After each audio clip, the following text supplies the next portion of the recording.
কোন জিনিসের দাম মানে অনেক আপনারা বেশি, বলতে যেটা চাচ্ছেন বিষয়টা এরকম যে স্কুলের পে স্কেল দেবে না তাহলে কমিশন কেন হলো? হ্যাঁ, কমিশন তাহলে না আমরা হলে তো সেটা তো আমি শুরুতেই বলেছি, বা দাবি আদায় হবে। একটা দেশের সরকারি কর্মচারীরা হচ্ছে একটা রাষ্ট্রের পরিচালিকা শক্তি। যতই আপনি পাবলিক বা জেনারেশন মানে অন্য জেনারেলদেরকে বলেন, সরকারি কর্মচারীরা, আমরা মনে করি সরকারি কর্মচারীরা হচ্ছে সরকারের ব্লাড।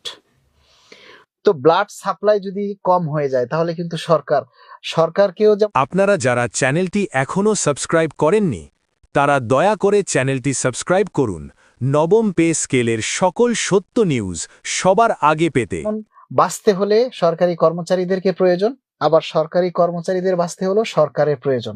এখন উভয়ের সমস্যাটা বুঝি, তাহলে কিন্তু আর কোনো অসুবিধা থাকে না।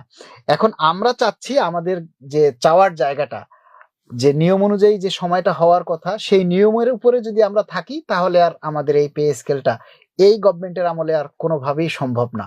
আবার পরবর্তী সরকার আসলে কিন্তু সেটাও পাওয়া আমাদের জন্য আরো 4-5 বছরের একটা সময়ের ব্যাপার। এই পে কমিশন গঠনের উপরে কেন্দ্র করে কিন্তু বাজার মূল্যেও অনেকটা পরিবর্তন এসেছে, যেটা ক্রয় ক্ষমতার আরো একটা চাপ সৃষ্টি হয়েছে। যদি কমিশনটা গঠন না হতো তাহলে কিন্তু এই কিছুটা যে দ্রব্যমূল্যের দাম বাড়ছে, কিছুটা না আমি বলবো অনেকটাই বাড়ছে, যেগুলি আপনারা বাজারের সাথে দেখলেই বুঝবেন। এখন শীতের সময় শুধু সবজিটার একটু দাম কমে আসতেছে, কিন্তু বাকি জিনিসের দাম কিন্তু কমেনি। কোন জিনিসের দাম মানে অনেক আপনারা বেশি, বলতে যেটা চাচ্ছেন বিষয়টা এরকম যে স্কুলের পে স্কেল দেবে না তাহলে কমিশন কেন হলো? হ্যাঁ, কমিশন তাহলে না আমরা হলে তো সেটা তো আমি শুরুতেই বলেছি যে 15% ভাতা যখন আপনারা দিছেন, তাহলে আপনারা ওই সময় কেন 15 দিনের মাথায় আমরা একটা মাস পেলামও না, আমরা 15% হাতেও পেলাম না, তার আগেই কমিশন গঠন করলেন। এত তাড়াহুড়া করে দেখাইয়া এখন আবার আমাদেরকে আরেক সরকারের উপরে ছেড়ে দিচ্ছেন।